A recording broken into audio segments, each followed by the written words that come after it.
Assalamualaikum warahmatullahi wabarakatuh. Hamdan wa syukran lillah, amma ba'du. Pertama-tama yang sama-sama kita hormati kepada Bapak Hijrian Angga Priantoro LLM selaku dosen pengampu Islam, Sosial dan Humaniora. Semoga Allah beri panjang umur, Allah beri kesehatan, dan Allah jadikan keluarga yang sakinah, mawaddah warahmah. Amin ya Allah ya rabbal alamin.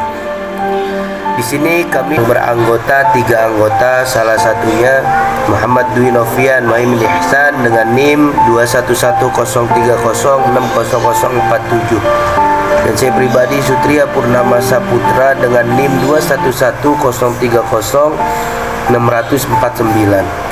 Kemudian Muhammad Mufid Musaddad dengan NIM 211030600050. Di sini kami ingin menjelaskan tentang Islam dan negara. Dan saya ingin membahas tentang hubungan Islam dengan negara. Jadi hubungan Islam dengan negara ini telah terjadi sejak lama.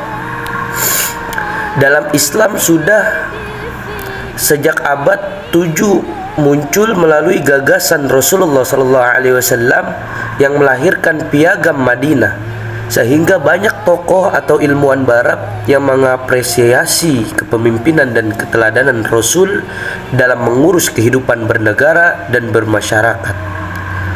Ia sebagai negarawan tidak pernah memunculkan kata Islam. Satu bukti nyata dari sikap kenegaraan sejati kenegarawaannya, Rasulullah dalam Piagam Madinah yang 46 pasal itu, kita tidak akan menemukan kata-kata Islam. Bahkan jika kita melihat dari segi hukum Piagam Madinah ini masuk ke dalam syariah, bukan fikih. Jadi konstitusi Madinah merupakan contoh teladan dalam sejarah kemanusiaan untuk membangun masyarakat yang bercorak majemuk. Ini tidak hanya sekedar dialektika yang terobsesi dalam pikiran Nabi, akan tetapi juga tampak dalam prakteknya ketika memimpin masyarakat Madinah. Jadi di Indonesia, hukum Islam tidak bisa dimatikan dalam sistem hukum kenegaraan kita. Kita akan kaji bahwa Islam tidak pernah meninggalkan negara. Dalam konteksnya terdapat 3 pandangan posisi agama dan negara, yaitu pertama, agama tidak mendapat tempat sama sekali dalam kehidupan bernegara. Jadi agama dipandang sebagai sesuatu yang berbahagia, bagaikan candu bagi masyarakat. Agama dipandang sebagai ilusi belaka yang diciptakan kaum agamawan yang berkolaborasi dengan penguasa borjuis dengan tujuan untuk meninakbobokkan rakyat, sehingga rakyat lebih mudah ditindas, dieksploitir, dan agama dianggap khayalan. Karena kenapa? Karena berhubungan dengan hal-hal yang goib, yang non-empirik. Segala sesuatu yang ada dalam pandangan ini adalah benda materi atau belaka. Inilah pandangan ideologi komunisme, sosialisme yang menganut ideologi serupa sudah bermetamorfosis menjadi kapitalisme. Yang kedua, agama terpisah dari negara. Pandangan ini tidak menafikan agama, akan tetapi hanyalah menolak peran agama dalam kehidupan publik. Jadi agama hanya menjadi urusan pribadi di antara manusia dengan Tuhan, atau sekedar sebagai ajaran moral atau etika bagi individu, tetapi tidak menjadi peraturan untuk kehidupan bernegara dan bermasyarakat, seperti peraturan untuk sistem pemerintahan, sistem ekonomi, sistem sosial, dan sebagainya. Jadi pandangan ini dikenal dengan sekularisme yang menjadi asas ideologi kapitalisme yang dianut negara-negara barat seperti Amerika Serikat dan Eropa serta negara-negara lain pengikut mereka. Adapun yang ketiga, agama tidak terpisah dari negara. Sebab kenapa? Sebab agama mengatur segala aspek kehidupan, termasuk di dalamnya aspek politik dan kenegaraan. Jadi agama bukan sekedar urusan pribadi atau ajaran moral yang bersifat individual belaka, melainkan pengatur bagi seluruh interaksi yang dilakukan oleh manusia dalam hidupnya. Baik interaksi manusia dengan Tuhan, manusia dengan dirinya sendiri, maupun manusia yang satu dengan manusia yang lain. Keberadaan negara bahkan dipandang sebagai syarat mutlak agar seluruh peraturan agama dapat diterapkan. Inilah pandangan ideologi Islam yang pernah diterapkan sejak Rasulullah SAW berhijrah dan menjadi kepala negara Islam di Madinah. Adapun implementasi hakikat konstitusi Madinah dengan konstitusi pemerintahan Indonesia adalah sebagai berikut. Yang pertama, pada saat pembentukan kedua konstitusi ada suasana kebatinan yang sama, yaitu dibangun oleh berbagai kelompok, agama, dan suku yang berbeda. Kedua, ada kemiripan yang bersifat prinsip pada UUD 1945 dan Konstitusi Madinah. Pada pembukaan UUD 1945, kata Allah disebut 2 kali kata, dan pada Konstitusi Madinah, kata Allah disebut 14 kali. Kemudian kata Muhammad disebut 5 kali kata Nabi disebut 1 kali. Ketiga, adanya kalimat tauhid pada kedua konstitusi itu. Pada Muqaddimah UUD 1945, kalimat atas berkat rahmat Allah yang Maha Kuasa.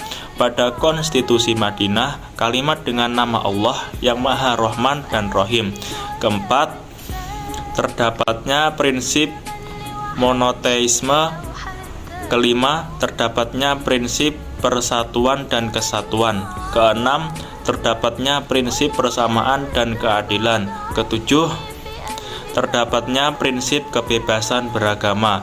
Kedelapan, terdapatnya prinsip bela negara. Kesembilan, terdapatnya prinsip pelestarian adat yang baik.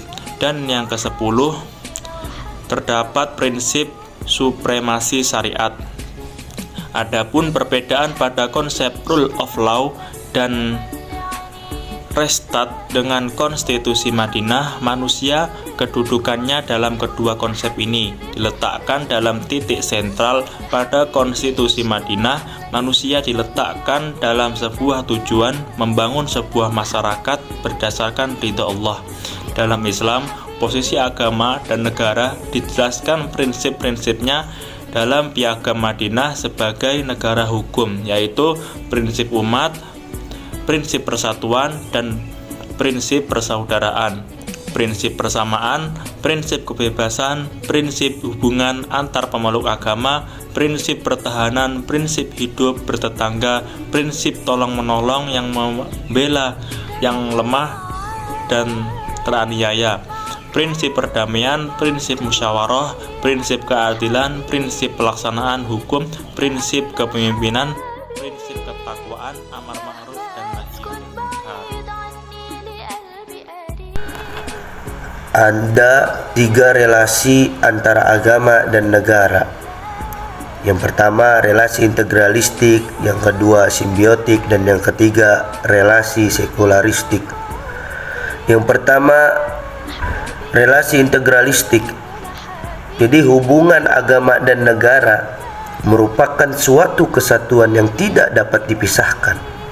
2 lembaga yang menyatu.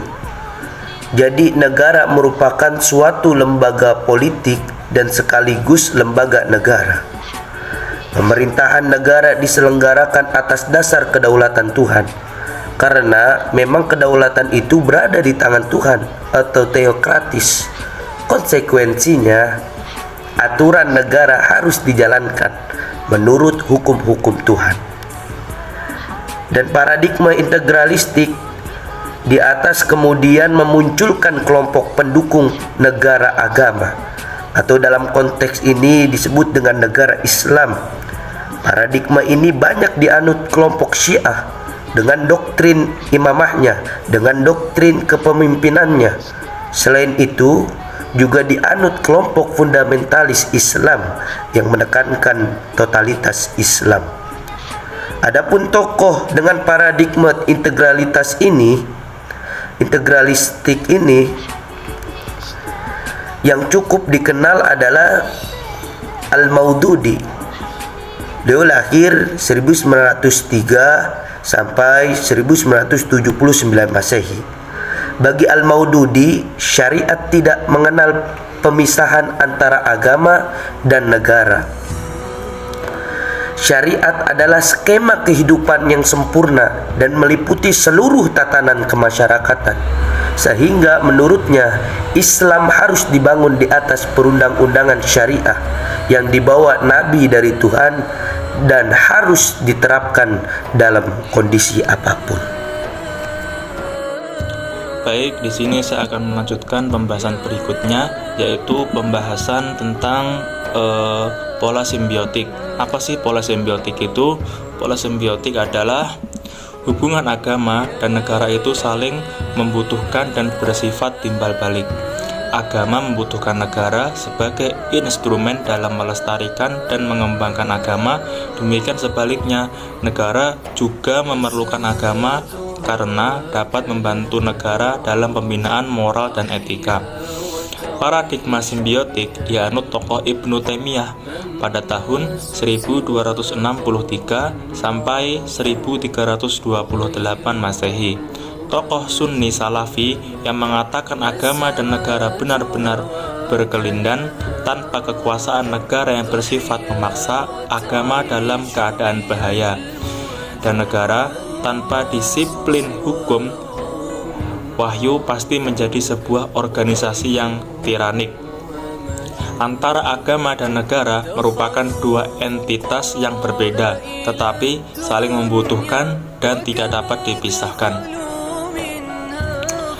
Kemudian demikian halnya pemikiran Al-Mawardi pada tahun 975 sampai 1059 Masehi yang menegaskan bahwa kepemimpinan negara atau imamah merupakan instrumen untuk meneruskan misi kenabian guna memelihara agama dan pengaturan dunia. Pemeliharaan agama dan pengaturan dunia merupakan dua jenis aktivitas yang berbeda namun berhubungan secara simbiotik. Dan adapun relasi sekularistik. Relasi sekularistik ini ada pemisahan antara agama dan negara. Agama dan negara merupakan dua bentuk yang berbeda, punya garapan masing-masing, sehingga keberadaannya harus dipisahkan. Dari pemahaman yang dikotomis ini, maka hukum positif yang berlaku adalah hukum yang betul-betul berasal dari kesepakatan manusia. Dan adapun paradigma sekularistik digunakan oleh Ali Abdul Razik. Beliau lahir pada tahun 1888 sampai 1966 Masehi, yang pada tahun 1925 menerbitkan sebuah risalah yang pada intinya menyatakan bahwa Islam tidak mempunyai kaitan apapun dengan sistem pemerintahan kekhalifahan. Juga dinyatakan kekhalifahan Khulafaur Rasyidin bukanlah sebuah sistem politik, keagamaan atau keislaman, akan tetapi sebuah sistem yang duniawi. Bagi Abdul Razik, pembentukan negara tidak disarankan oleh agama atau syariat, melainkan berdasarkan pertimbangan akal umat. Paradigma ini dianut kemudian oleh para pendukung negara sekuler yang benar-benar memisahkan urusan agama dan negara. Yang kita dapat ambil kesimpulan di sini tentang agama dan negara, yaitu kesimpulannya agama dan negara merupakan persoalan yang banyak menimbulkan perdebatan yang terus berkelanjutan di kalangan para ahli. Hal ini disebabkan oleh perbedaan pandangan dalam menerjemahkan agama sebagai bagian dari negara, atau sebaliknya, negara merupakan bagian juga dari dogma agama. Pada hakikatnya, negara sendiri secara umum dapat diartikan sebagai suatu persekutuan hidup bersama, sebagai penjelmaan sifat kodrati manusia sebagai makhluk individu dan makhluk sosial. Oleh karena itu, sifat dasar kodrat manusia tersebut merupakan sifat dasar negara pula, sehingga negara sebagai manifestasi kodrat manusia secara horizontal dalam hubungan manusia dengan manusia lain untuk mencapai tujuan bersama. Mungkin hanya itu yang dapat kami sampaikan dari kelompok pertama tentang Islam dan negara. Mohon maaf apabila ada kata-kata kami yang salah, itu datangnya dari semata-mata diri kami sendiri, dan apabila ada kata-kata yang benar, itu semata-mata datangnya dari Allah Subhanahu wa taala. Kami akhiri wabillahi taufiq wal hidayah wa aqwa minkum. Wassalamualaikum warahmatullahi wabarakatuh. Semoga mudah dipahami. Terima kasih telah menonton video saya.